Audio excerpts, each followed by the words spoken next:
They've already boarded, the attendant said, glancing down at her clipboard like she was confirming something mundane, like my seat on a bus or a salad order. I'm sorry, ma'am, but your name isn't on the list. She said it kindly, I suppose, her voice soft with pity, but that didn't make the words less brutal.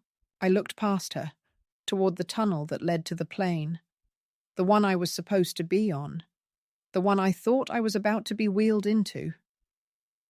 My son's voice still echoed in my ear, his instructions quiet and confident. Just sit tight, Mom. We'll come get you when it's time. It hadn't been more than 15 minutes since they left, I thought, or maybe 30, or maybe longer. Time is a strange thing after anesthesia. You feel suspended, not fully anchored to the hour or the place. They'd taken my passport and my boarding pass, said it was simpler that way. You shouldn't have to deal with lines or stress, not after surgery.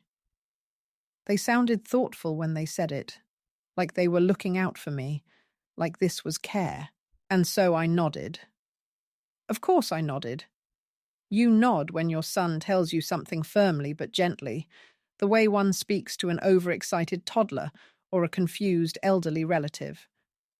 It had been a minor procedure. Routine, the doctors called it. Something with my shoulder, a calcium deposit or inflammation. I don't even remember the official term. What I do remember is the sharp smell of antiseptic, the soft beep of machines, and the way the nurse patted my hand before wheeling me to the discharge area. Your family's meeting you curbside, she said. Looks like you're flying today. Her cheerfulness felt real then. It felt safe to believe that someone would be there. And there was, Adam and Lisa, standing just beyond the glass, Adam holding a coffee, Lisa scrolling on her phone. They barely looked up as the wheelchair rolled toward them. Hey, Mum, Adam said. Ready for Hawaii? Lisa didn't speak at first, just took my overnight bag and handed me a cardigan. You'll freeze on the plane in that hospital gown, she murmured. Her eyes didn't meet mine. They rarely did anymore. We moved quickly. I wasn't given a moment to ask questions or catch my breath. They'd booked a car to take us directly from the hospital to the airport. Best to avoid going back home, Adam said. Less hassle. I didn't argue. I was tired and sore, and I'd trusted them to take care of me. It never occurred to me that they had other plans. At the airport, things unfolded in small, quiet betrayals. Adam pushed the wheelchair. Lisa handled check-in. Give me your ID, Mom. I'll take care of the details, she said. Just relax. Her smile was tight, polite, practiced. They moved around me, not with me. At security, Lisa leaned over and whispered, Don't say anything about the surgery. Airlines get weird about medical issues. She said it like a secret, like we were co-conspirators. I wanted to believe that was true, that she still saw me as someone worth protecting. I handed over my bag. I followed instructions. I was slow and stiff, but I managed. When we passed through the final checkpoint, Lisa knelt beside my wheelchair and said, Adam's going to grab drinks. I'm going to check the gate. You stay right here. It's too chaotic past security.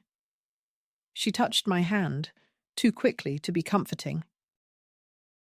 Don't worry, we've got you. I watched them walk away, blending into the crowd. I waited. A man nearby coughed. Children screeched. A cleaning cart squeaked by. Overhead, the loudspeaker droned gate changes and boarding announcements. I waited longer. I didn't have a watch. My phone was in Lisa's bag. My ID was in Adam's pocket. My boarding pass was presumably with both of them. I asked an airport staffer for the time. 10:40, she said. That couldn't be right. It felt like I'd been sitting there for an hour, maybe longer. My shoulder throbbed, dull and deep. I shifted in the chair, but it didn't help. My hospital bracelet itched beneath my sleeve. Eventually, a young woman in a navy vest approached. "Ma'am, are you waiting for someone?" I nodded. "My son. He's supposed to be back." She looked uncertain, crouched slightly to my level. "Which flight are you on?" "Honolulu," I said. "They're holding my boarding pass." She checked something on her device. Then her brow furrowed. "May I have your name?" I told her. She scrolled, hesitated. "I'm sorry, but I don't see you listed. Are you sure?" "Yes," I said too quickly. "Yes. My family's on the flight." She looked again. "Your son's name?" "Adam Harlow, and Lisa, his wife." Her fingers moved across the screen, and then she froze. Her voice dropped an octave. "They boarded 20 minutes ago. The flight's finalizing now." I blinked at her. "Number?" "They said they'd come back." She stood up straighter, glanced over her shoulder. "I'm really sorry. There's no way to get you on now. We're closed out." "But my boarding pass," I said again, though I knew it was futile. "I don't have my ID. They took it." "Maybe it was a misunderstanding," she said gently. "You can call them, right?" I shook my head. "I don't have my phone." She winced. "Let me see if there's someone from customer service who can help." She walked away briskly, headset crackling. I sat there, stunned. I remember watching a janitor mop a spill nearby. A little boy dropped a stuffed animal and burst into tears. Someone laughed too loudly behind me. The world continued, indifferent. They boarded without me. It wasn't a mistake. I knew my son. He's not careless. He's not the type to forget paperwork or leave anything behind. Not unless he intended to. It wasn't panic. It wasn't an emergency. It was quiet, calculated omission. They removed me from the itinerary, from the plan, from their vacation. And they did it while holding my hand, while smiling, while saying, "Don't worry." I'd been wheeled to the gate like luggage, and left there, like luggage that didn't make the weight limit. I didn't cry. Not right away. I sat very still in that borrowed wheelchair, unsure if I should stand, unsure if I even could. The woman in the navy vest returned with a clipboard and an apologetic expression. "We can help you file a report if needed," she said, "or escort you to medical if you're not feeling well." I told her no. I told her I just needed a moment. "Can I get you anything? Water?" she asked. "Tea?" I shook my head. What I wanted, she couldn't give me. I wanted the truth to be different. I wanted to unhear those words. I wanted the moment when Adam said, "We've got you," to be real. But it wasn't. And now, I was a woman alone in an airport, without documents, without luggage, without a seat on a plane that had already lifted off with my family on board. So I sat. And that's how this story begins. Not with a crisis, not with an accident or a scream, but with a soft, polite erasure. With someone saying, "They've already boarded," and meaning it as a kindness. With a woman in a wheelchair blinking slowly as the last thread of her place in the world comes quietly undone. When the gate finally closed and the announcement confirmed the final departure for Flight 217 to Honolulu, I sat in silence. Not because I had accepted what had happened, but because something deeper than confusion had settled in me, something that resembled shame, but was older, heavier, more ancestral. as if every woman before me who had ever been silenced or set aside had taken up residence in my chest. I didn't ask the attendant to page them again. I didn't demand answers. I didn't even stand up. I sat in that borrowed wheelchair with my hands folded neatly in my lap, as if waiting for a verdict that had already been issued. The young woman with the navy vest checked on me twice more, her eyes growing more anxious each time. The third time, she brought someone else, a man with a badge and a clipboard, and that same practiced tone that people use when trying to soften a blow that has no soft landing. "Ma'am," he said gently, "we've confirmed with the manifest that the two passengers you mentioned, Adam and Lisa Harlow, boarded together with 3 minors approximately 35 minutes ago. Their reservation does not include a 5th ticket. We have no record of a passenger by your name attached to this itinerary. I understand you're in a difficult situation, and I want to help, but we need to start by establishing identification and intent to travel." I blinked at him. He spoke like a professional, like someone trained to handle awkward scenes with dignity, but there was an undertone I couldn't miss, the note of disbelief, of restrained suspicion. To him, I must have seemed either confused or lying, a discarded old woman spinning a tale to cover a mistake. He didn't see malice in what had happened, only an unfortunate miscommunication. That's what the world always sees when it comes to people like me. Soft misunderstandings, not sharp betrayals. I told him my name again. I gave him my date of birth. I tried to recall my Medicare number. But without my ID, it all felt like shouting into water. "I had surgery yesterday," I said quietly. "They picked me up this morning. My shoulder's still bandaged. They told me we were flying together." He nodded slowly, took notes, then stepped away to make a phone call. I sat still. My left arm throbbed with dull pain. My back ached from the wheelchair, and my mind, fogged by medication and grief, ran over the same loop. They left without me. They left me.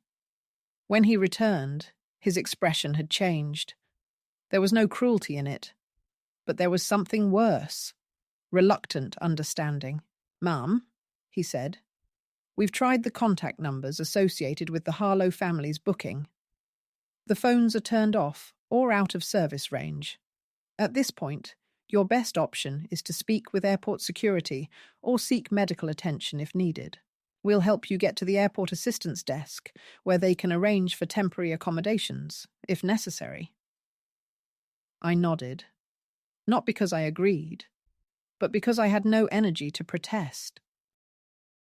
A uniformed aide appeared, this time with a different wheelchair, one that creaked when she pushed it. She was older, with short, practical hair and strong forearms. Her name tag read, Bernice. "I've got you, sweetheart," she said softly. "Let's go somewhere quiet." And I let her wheel me away from the gate, from the terminal that still carried the scent of cinnamon pretzels and jet fuel, from the place where I had believed I was a member of a family. We ended up in a quieter lounge tucked near the airport's administrative offices. It had no view, just plastic chairs, muted lighting, and a vending machine humming with fluorescent menace. She handed me a bottle of water, unasked. "You wait here," she said. "I'll talk to the assistance team." I thanked her. She touched my shoulder lightly, the good one, and left. Alone again, I stared at the water bottle like it was an object from another life. I didn't open it. I didn't cry. I didn't even sigh. I just stared and thought very clearly, I'm not a person to them anymore. Not a mother, not a grandmother, not even a patient in recovery. Just a cost, a complication, a suitcase with too many zippers. And that thought, it was like ice through the ribs. Not because it was new, but because it had finally been confirmed. A silent suspicion I had harbored for years, now laid bare by logistics. They had made a decision. They had drawn a line, and I was on the other side of it. For the first hour, I waited in silence, hoping against hope that it had been a mistake, that they would come back, that the flight had been delayed, and this was all a misfire. But the screens kept updating, and Flight 217 disappeared from the board, and no one came running through the crowd calling my name. By the second hour, I asked Bernice if she could page Adam again. She did. No one responded. By the third hour, I accepted the tea someone brought me and drank it slowly, like it might contain answers. I knew it didn't. By the fourth hour, I asked to use a phone. I called my own number, Lisa's, Adam's, straight to voicemail. No returned calls. I left no messages. I went to the restroom and locked myself in the disabled stall, not to cry, but to stop performing. I couldn't sit in that lounge another second pretending to be someone awaiting rescue. I wasn't waiting. I was processing. I sat on the lid of the toilet, my hospital bracelet scratching against the plastic seat, and stared at the stall door in front of me. Beige, scratched, faint marker graffiti, Jess Hart Kyle. I read it a dozen times. Then I flushed the toilet, though I hadn't used it, and left. The lounge was dimmer now. The staff had changed shifts. A man with a clipboard offered to connect me with a shelter if I didn't have anywhere to go. I thanked him and said I needed to think, because that's what I needed now. Space to think, not help, not advice, not pity. I needed one moment where I wasn't someone's dependent, someone's elderly liability, someone's burden with a surgically bandaged arm and a vanished itinerary. I needed to decide something for myself, something that wasn't dependent on Adam or Lisa, or whether a gate agent could squeeze me onto a standby list. And the absurd thing is, it wasn't even the worst day of my life, just the most clarifying. Because now I knew. I was no longer making excuses for their silences, their impatience, their performative smiles. They had boarded without me, and they had known exactly what they were doing. They didn't forget me. They removed me. I didn't sleep that night, not in the conventional sense. I closed my eyes once or twice, but the weight in my chest never softened, and the chair they had offered me in the airport assistance area was rigid and cold, designed for temporary discomfort, not for rest. A nurse on the overnight shift noticed me nodding off and offered me a thin fleece blanket. I accepted it without a word. She didn't ask questions. Maybe she knew better than to interrupt a woman who looked like she was holding herself together by the thinnest of threads. At 4 a.m., the fluorescent lights above flickered to full brightness, and the new shift took over.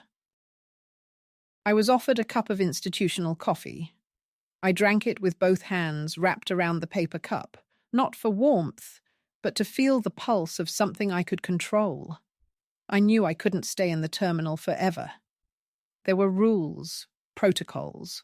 Eventually, they'd insist I move along or make arrangements. But I had no wallet, no ID, no credit card, no suitcase, and no address to return to. I had, quite literally, been left without a plan.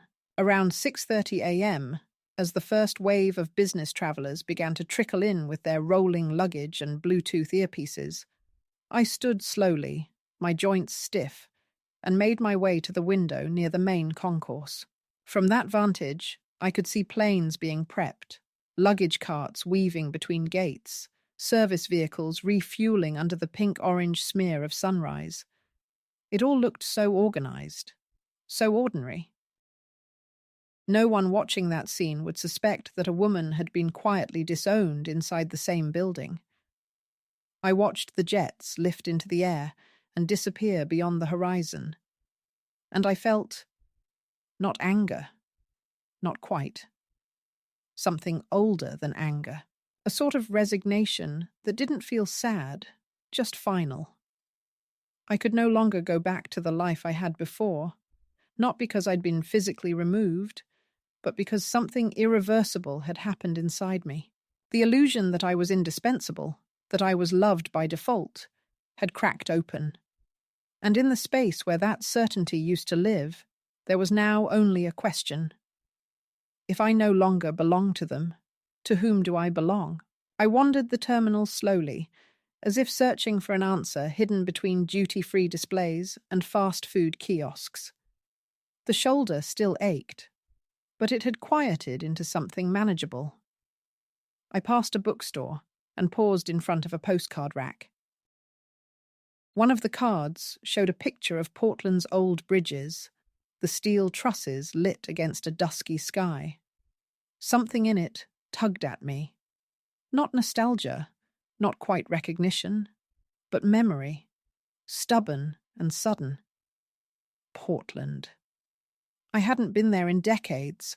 It was where I'd lived in my 20s, before Adam was born, before marriage had calcified into obligation. I'd had a roommate back then, wore second-hand dresses and worked at a library, and rode a rusting bicycle across town, even in the rain. I was someone then. I made decisions. I baked casseroles for friends and danced barefoot at house parties. That woman hadn't vanished. She'd been folded under layers of usefulness, buried in the language of sacrifice. And that was when I knew. I would not call Adam. I would not wait to be rescued. I would not spend another hour in that wheelchair, in that terminal, in that in-between state of suspended permission. I approached the ticket counter for a budget airline and asked the young man behind the desk, "Do you have a one-way to Portland?" He blinked, then nodded. "This evening," he said, 7:35 p.m. I reached into my coat, where I'd tucked the emergency cash envelope I had insisted on carrying despite Lisa's scoffing. "Old-fashioned," she had said, when I told her I didn't like relying entirely on cards. I had close to $400, all in 20s. I counted out the fare slowly. The man at the counter didn't rush me. When I handed over the bills, he counted them twice, then printed the ticket without comment. "You're all set," he said. "Would you like help getting to the gate later?" "No," I replied. "I'll manage." And I meant it. I spent the day sitting in a quiet corner near Gate 14, away from families and gate announcements. I wrote nothing. I read nothing. I just sat. At one point, I bought a sandwich with the change I had left and ate half, saving the rest. Around 6 p.m., I used the restroom, washed my face in cold water, and looked at myself in the mirror. I looked tired, but not broken. I looked like a woman who had stopped asking for proof that she mattered. Back at the gate, I removed the hospital bracelet from my wrist and dropped it in the trash. It landed beside a crumpled coffee cup and someone's boarding pass. I waited until boarding began, then walked up and handed over my ticket. The scanner beeped. The gate agent smiled absently and waved me through. I took my seat by the window and stared out at the tarmac, where lights glowed in soft orange and blue. The engines roared to life. I didn't pray. I didn't close my eyes. I watched the airport shrink behind us, its clean halls and blinking monitors receding until it was nothing but pattern and distance. I thought about the house I'd left, the linen closet where I used to fold towels for Adam's family, the kitchen where Lisa once told me I chopped onions too loudly. I thought about the grandchildren who barely looked up from their screens when I entered a room.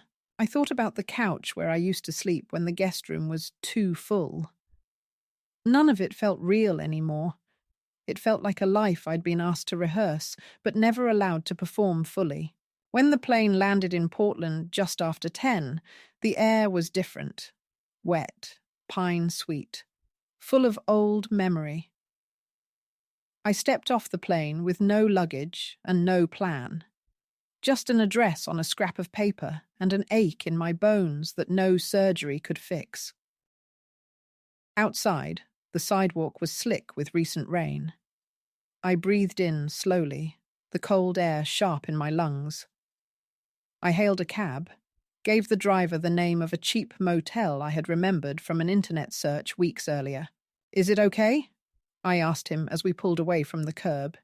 He shrugged. "Safe enough. Not fancy." That would do. The motel room was small, square, and smelled of bleach and faded cigarette smoke. The comforter was stiff. The lamp buzzed, but it was mine, for one night at least. I locked the door, peeled off my coat, and lay down fully clothed. I thought I might cry, finally, now that no one could see me. But the tears didn't come. I was too tired, too emptied out. I just lay there staring at the textured ceiling, listening to the hum of the refrigerator and the sound of someone arguing in Spanish 2 rooms over. Eventually, sleep claimed me, not because I invited it, but because my body had no choice. The next morning, I rose early. I washed my face with bar soap, combed my hair with my fingers, and used the motel's little coffee maker to brew something resembling coffee. I sipped it, standing at the window, watching the street come to life. Across the way, a woman in a green sweater walked a small dog. A child rode a scooter down the sidewalk, his helmet askew. The sky was soft and grey, like old cotton. I had nowhere to be, no one to explain myself to. That was new. That was terrifying. That was the beginning. The motel room was not a destination, but a pause, a landing place between who I had been and who I might still become. I had never been a woman who made decisions easily, not ones that served me, at least. My choices were always filtered through someone else's need, softened by deference, checked against what was convenient for others. But in the silence of that small, unfamiliar space, something uncoiled inside me. Not confidence. Not yet. But permission. I had always been so careful, so accommodating, bending myself into smaller shapes so others could feel comfortable. Now, there was no one to accommodate. No shape I had to shrink into. No schedule, but my own. I dressed slowly, choosing what little I had with a kind of ceremony, each layer a small assertion of self. I folded the motel blanket with practiced hands, left a note for housekeeping, "Thank you, no service needed," and stepped out into the pale light of a city I had once called home, but no longer recognized. The streets were narrower than I remembered, or maybe my memory had inflated them, made them wide with youth and possibility. The coffee shops had changed names. The bookstore on the corner had become a boutique for plants, and the old laundromat was now a smoothie bar with pressed juices in tiny glass jars. I walked without direction, letting my feet choose, letting the ache in my hip determine the pace. Eventually, I found myself standing in front of a community bulletin board outside a corner grocery. It was cluttered with flyers and curled notices, a paper mosaic of strangers' hopes and trades, used bikes, babysitting, guitar lessons, lost cats, rooms for rent. One of them caught my eye. It wasn't the handwriting or the price, but the phrasing. "Room available. For quiet lady. Private. No nonsense. Cash only." There was a phone number and a small tear-off tab. I took one without thinking, folded it twice, and tucked it into my coat pocket like a secret. Inside the grocery, I bought an apple and a hard-boiled egg from the refrigerated case. The cashier, a young man with a lip piercing and chipped black nail polish, gave me a nod that felt oddly respectful. No one asked me where I was from, or what I was doing alone. No one tried to define me. That, in itself, felt like a kind of dignity, I walked to a nearby park, found a bench half in sun, and ate slowly, not because I was savouring it, but because there was no rush. I had all day, and no one waiting for me. That absence, so hollow the day before, had begun to take on shape. It wasn't loneliness. It was room. By the time I called the number on the flyer, the shadows had shifted, and the air smelled faintly of rain. A woman answered, her voice gravelly and curt. "Yeah?" I introduced myself, mentioned the room. She asked only 3 questions. "How old are you? Are you clean? You got any boyfriends?" When I answered, 78, very clean, none in decades, she grunted. "Come by. 4 o'clock. Don't be late." She gave me an address that sounded familiar in a distant way, like a name you once knew how to pronounce. I scribbled it on the back of a receipt and stared at it, heart steady but uncertain. I wasn't used to pursuing anything for myself. Even this simple act, calling about a room, felt transgressive, like I was applying for a life I wasn't sure I deserved. I arrived early, as I always do. The house was weathered, but not neglected. Its paint faded, its porch sagging just enough to make it feel lived in. Wind chimes made from old spoons clinked gently in the breeze. A cat curled in the window blinked at me, unimpressed. The woman who answered the door looked me over once, cigarette in hand, eyes sharp but not unkind. "You're the old lady?" she asked. I nodded. "I suppose I am." She stepped aside. "Come in. Let's see if we'll drive each other nuts." The inside of the house smelled like lavender and onions. Books were stacked in crooked towers, and a crocheted blanket lay neatly folded on the arm of a sunken sofa. She led me upstairs, her footsteps firm on the creaky staircase. The room was small, square, and sunlit.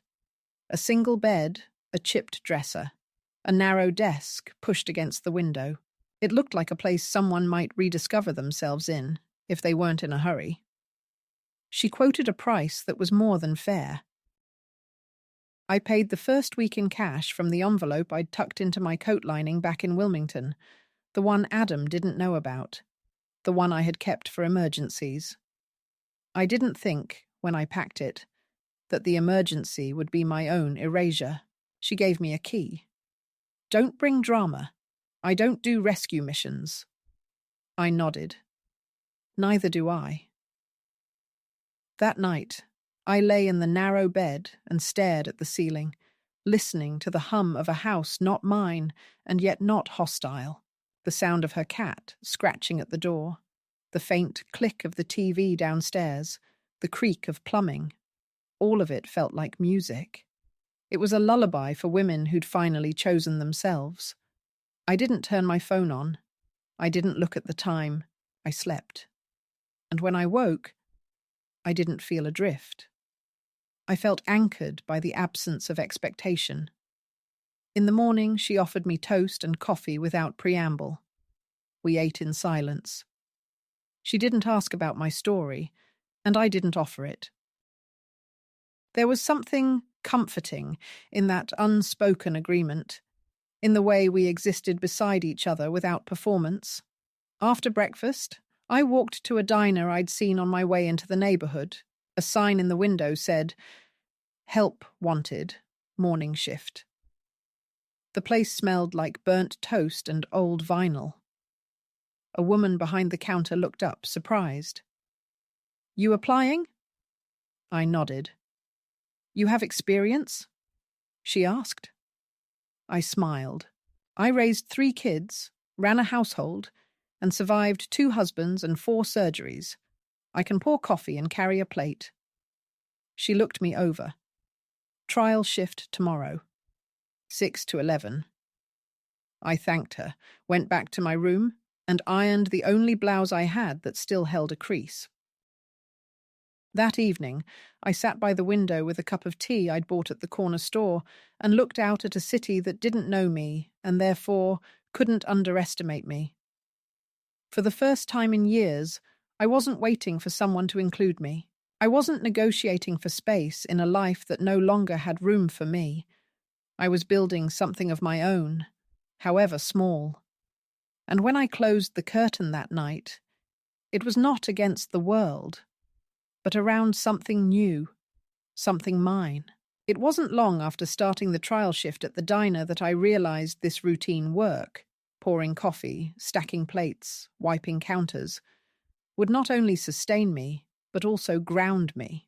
I found an odd sweetness in the predictability of scraping leftover bits from plates and placing them in the dishwasher, in catching the gentle shellac shine on the floor as I swept across the tiles, in the hum of early morning conversations that filled the air like warm steam. And yet, even amid this small triumph of self-sufficiency, the world I'd fled remained tethered to me, pulling me back with insistent reminders. The first came in the form of a text message from my granddaughter, though I didn't expect to see it. It startled me. Her name glowed on the screen, simple and tentative, an olive branch I didn't yet know if I wanted to take. She wrote, "Grandma? Are you okay? Grandma? Please text me back." I stared at it for a long moment, my fingers hovering above the keys. I thought of Adam's voice telling me I'd disappear if I stepped out of line. I thought of believing, for years, that my real self could only flicker in stolen moments, that the truest me was a pointless distraction. I put the phone back in my pocket and let it go unanswered. That night, in the shared room above the diner where I stayed, I watched street lamps shimmer on damp pavement and realized how thin the thread between presence and absence really was. I wasn't ready to be located yet. A few days later, as I was sweeping the floors before opening, I looked up to see Adam standing in the doorway. He was dressed in his suit, looking clean and restrained, like someone who had stepped into a life that demanded order rather than affection. For a moment, both of us just looked at each other, his eyes shifting as though looking for an old script to fall back on. I didn't move. He didn't speak, not at first. Finally, he cleared his throat and said, "Mum." The single word floated between us, and I understood that his intention wasn't apology, but reclamation. He wanted to re-enter my life on his terms. He stepped forward, held out his hand, not to help me stand, because he thought I couldn't, but as if I should reach for him. I let him hold that hand in the air, and it felt like a test. He said, "Lisa's here too." But he didn't bring her forward. He just stood there, as if expecting me to welcome her. I swept a corner with the straw broom instead. I wanted to let him fill the silence, but he didn't fill it. He looked at the broom, then back at me. There were plates waiting to be put away behind the counter, and I said, "Excuse me." I turned and resumed work, wiping the wooden top of the counter with a cloth I had dampened myself, as if testing dryness and impermanence. He looked across the space, at diners sipping coffee, at the waitress calling out orders, at me tying my apron's strings around my waist. Then he said, "We need to talk." The words felt aged, debt collected after years of overdue payments. "About Hawaii," he said. "There was a misunderstanding." I folded the towel and set it on a clean dish rack. He paused, saw that I was done, and tried a gentler approach. "Mum, why don't we sit down in the back?" He led me to the small break room, where the mood lightened only because the smell of gasoline fumes drifted in from the alley. He motioned to the table, and I sat. It was too small for both of us, really. A cafeteria table more suited to lunch breaks than last words. He pulled out a chair opposite mine and said, I'm sorry you felt left behind. He said it quietly, like someone reading a confession aloud. I kept my eyes steady, measured. I wasn't left, I said. I was removed. The words surprised him. The sentence like quiet dynamite with its own slow fuse. He swallowed, looked down at his hands. We were worried about you, he said. Your medical condition? And there it was, the protective trope that mothers like me are made of, boiled down to a word that denies the deep emotion.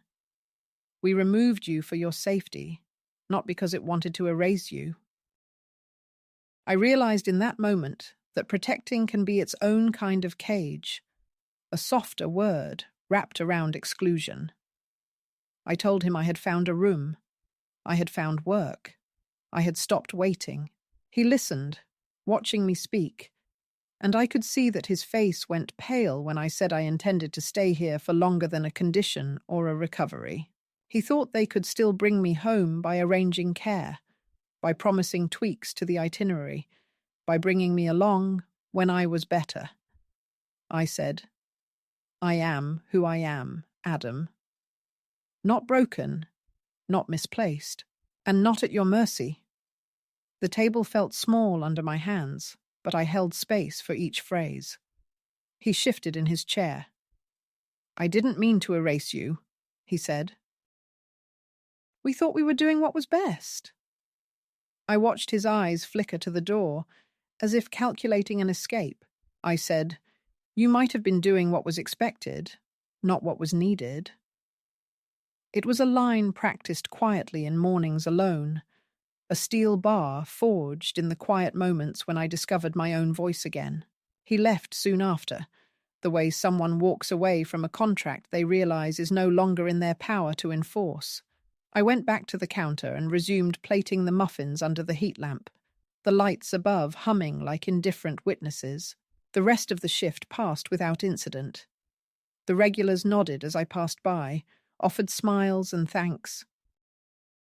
I realized that in those moments, I was not just performing a job, but living a purpose of my own choosing, one that didn't require a bloodline to validate it. I didn't need to be well enough for them. I only needed to be whole enough for myself. But the second escalation came not from Adam's message or his brief visit, but from a letter slip that arrived 2 days later. It came in crisp white, with the Harlow family crest stamped in gold, delivered by an attendant at the diner. I recognized it before I opened it. They wanted me to reconcile. They wanted me to return. They reassured me they had made new plans, new arrangements, made allowances for my condition, promised a family united again. Their words were smooth, polished, compassion carefully measured by guilt. They wrote of vacations replanned, of hearts still wanting me, of finances set aside to pay for the adjustments, the wheelchair assistance, the medical clearances. They claimed it was all a misunderstanding. They wrote that they still loved me, unconditionally. As I read it, standing behind my station, the steam rising from a pot of coffee, I felt both anger and sorrow. Anger that they expected me to be grateful. Sorrow that they believed love could be negotiated with logistics and regret. That evening, I sat on the narrow bed in my room, the envelope from the letter resting face down like a blasted relic. I thought about tearing everything apart, sending it back in pieces that spelled out everything I had learned. That love cannot be arranged or rescinded with reservations and lists, that inclusion cannot come in footnotes. But instead of tearing it, I slid it into a drawer where it lays still. Not destroyed, but put away, as one might store a relic of a former self. I poured a glass of water and sipped it slowly, feeling more clarity than I had in years. Whoever they had expected me to be, a silent elder, a graceful burden, a convenient artifact, they would never get me back that way, because I was already different. I was upright, present, claiming rooms that I paid for, breathing mornings that belonged to me, speaking words that landed steady and real. They had another chance to speak, to offer a meeting, to extend hands. But they had arranged their apology like a return ticket, and I had already burned that flight. The moment of decision did not arrive with drama or noise. It came one morning, while I stood alone in the back of the diner, rinsing a chipped mug under lukewarm water. The mug was nothing special, off-white with a faint blue ring near the rim, stained from years of coffee, its ceramics slightly pitted. But for some reason, as I turned it in my hand, watching the last bit of foam disappear down the drain, I realized I didn't want to carry anything stained anymore. Not even this cup, not even my own name, not even the parts of myself I had preserved for others. The phone in my apron buzzed once. I didn't have to check it to know who it was. I had been receiving messages on and off all week. Lisa, tentative, suggesting a call. Adam, insistent, offering transportation, even a nurse.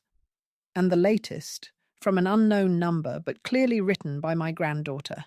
A short line that read, "I don't know what they did, but I miss you." I turned off the phone, not in anger, not as punishment, but as closure. There are kinds of silence that hurt, and then there are silences that heal, and I needed this one.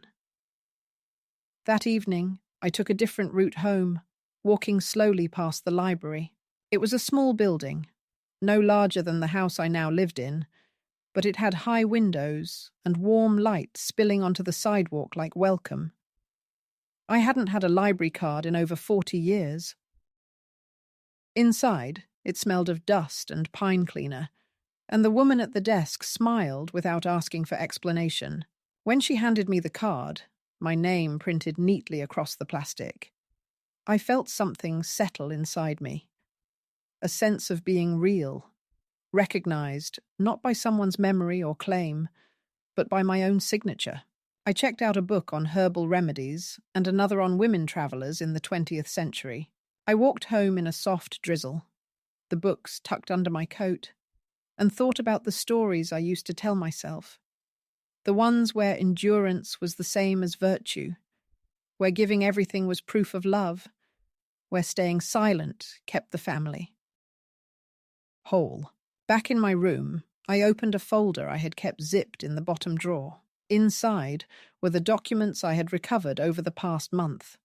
Replacement ID, new Medicare forms, even the beginning of an application for subsidized housing through a senior living program near the west end of the city. I had hesitated over that form for weeks.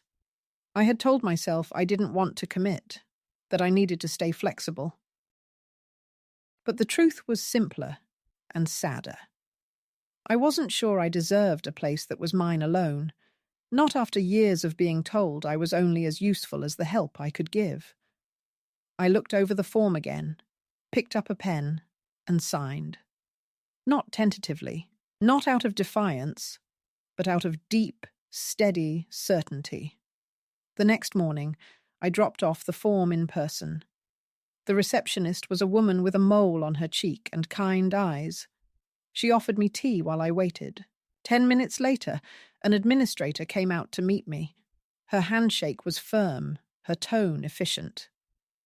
She walked me through the next steps, told me there would be a brief home visit, a background check, a waiting list. I listened carefully, nodded, asked questions. I did not apologize for needing help. I did not minimize my needs. When she handed me a folder of information, I accepted it without trembling. Days passed. The clouds grew heavier. I continued working, cleaning tables, memorizing the regulars' names. One afternoon, while restocking the sugar packets, I looked up to see Maribel. I had not called her since that moment in the airport when I almost did. And yet, here she was, her hair pulled into the same tight braid, her eyes unchanged, fierce and alert. She smiled when she saw me, The kind of smile you don't earn by being good, but by surviving long enough to be seen again. "I heard you were in town," she said, sliding into a booth. Took me a while to believe it. I brought her coffee. She didn't ask questions. We sat in the lull between rushes, the sounds of the kitchen soft in the background. She spoke of her sister's illness, her new job, the nephew she was raising. I spoke little, but when I did, she listened with the same patience she'd once shown me when I was still trying to remember how to speak for myself. After she left, I walked back to the shared room and opened the drawer again. This time, I didn't hesitate. I wrote a letter, not to Adam, not to Lisa, not even to the granddaughter who had dared to reach out, but to myself. I wrote down everything I had survived, the dismissals disguised as politeness, the erasures hidden in planning, the rooms where my presence had been reduced to silence. I wrote about the trip they took without me, not as a wound, but as a landmark, a place where the map turned. I folded the letter, placed it in an envelope, and addressed it with my new residence, my name, my handwriting. I would place it on the mantel the day I moved in. When the approval came, it arrived quietly, in a plain envelope, no fanfare. I opened it, sitting at the kitchen table. The letter was short. I had been accepted. Move-in was set for the following week. I read it twice, then placed it beside my tea. I didn't cry. I didn't exhale in dramatic relief. I simply stood, opened the fridge, and began to plan dinner. That night, I packed a single bag. Not everything I owned, just what I chose to carry. The books, the library card, the photograph of me as a young woman in Portland, smiling beside a bike I no longer owned, but still remembered in my body. I packed the folder, the envelope with the letter to myself, a shawl that had belonged to my grandmother. I left behind the rest, the shirts that no longer felt like me, the medications I no longer needed, the shadows of their expectations. The day I moved, Maribel came with her truck. She lifted my bag into the back with ease, then handed me a thermos of soup she'd made that morning. We drove in silence, the radio playing something slow and without lyrics. When we arrived, she didn't walk me to the door. She waited until I turned back to wave, then nodded, like someone handing over a torch. I stepped into the unit, a small studio with a kitchenette and a large window facing a courtyard. It smelled of paint and pine, fresh and unclaimed. I set the bag down in the corner, opened the window to let the air in, and placed the envelope with my letter on the mantel. Then I sat in the single chair by the window, drank the soup still warm from Maribel's thermos, and looked out at the roses blooming below. They were not perfect.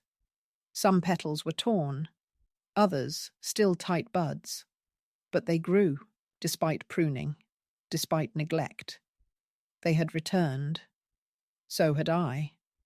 Some days I still wake before the sun, not from habit, but from a quiet sense that the world begins in the silence before anyone else rises. I sit by the window with my tea, now brewed just how I like it, strong, no sugar, and watch the light sift gently into the courtyard, brushing the tops of the roses with gold. There's a small bench down there where I sometimes sit in the afternoon, and now and then another resident will join me, usually without words. We share space like women who understand the weight of too much conversation. We have each carried our stories through long hallways, some of them lined with applause, others with locked doors, and by the time we sit side by side in that quiet garden, the need to explain has long since passed. I have furnished the room with things that are mine alone. A blanket, in a colour I chose without asking if it matched anything else. A kettle that whistles instead of beeping, and a small mirror that reflects just enough of my face for me to know I am. Still here, still whole, still worth seeing. The photograph on the dresser shows me at 24, standing beside a dusty red bicycle, one hand on the handlebar, the other shading my eyes against the sun. I keep it not to mourn who I was, but to remind myself that she never disappeared. She only waited, quietly, until I was ready to bring her back. I haven't blocked their numbers. I haven't sent angry letters or demanded explanations. But I also haven't returned. When Adam sent a photo of the children at the beach, Lisa in the background, pretending not to look toward the camera, I looked at it for a long time before placing it in a drawer. It was a peace offering, perhaps, or maybe just an attempt to prove they still existed without me. I felt no pain looking at it, only clarity. I had made the right choice. There are forms of forgiveness that do not require reunions. There are ways of loving from a distance that are cleaner, freer, less entangled with sacrifice. Some evenings, I write letters to women I'll never meet. I don't mail them. I leave them folded in a small box beside my bed. They begin with sentences like, "They didn't see me, so I learned to see myself," or, "You are not too much. You were just placed where smallness was demanded." I write them because I know someone, somewhere, is sitting in a silent room, wondering if she's the only one who feels invisible. I write them because I wish someone had written them to me. I know now that strength isn't loud. It isn't a final speech or a door slammed shut. It's the quiet refusal to shrink again. It's the decision to live without apology. It's the way I now laugh without glancing around the room first. The way I say no without softening it with excuses. The way I make soup with too much garlic just because I like it that way. It's the silence in this room that no longer feels empty, but full of a life that is finally mine. So if you are reading this or hearing this in your own voice late at night, I will tell you what I had to learn the long way. You are not forgotten. You are not too late. You do not need permission to be whole. And if they left you behind, it is because they could not carry the full weight of who you are. That is not your failure. That is your freedom.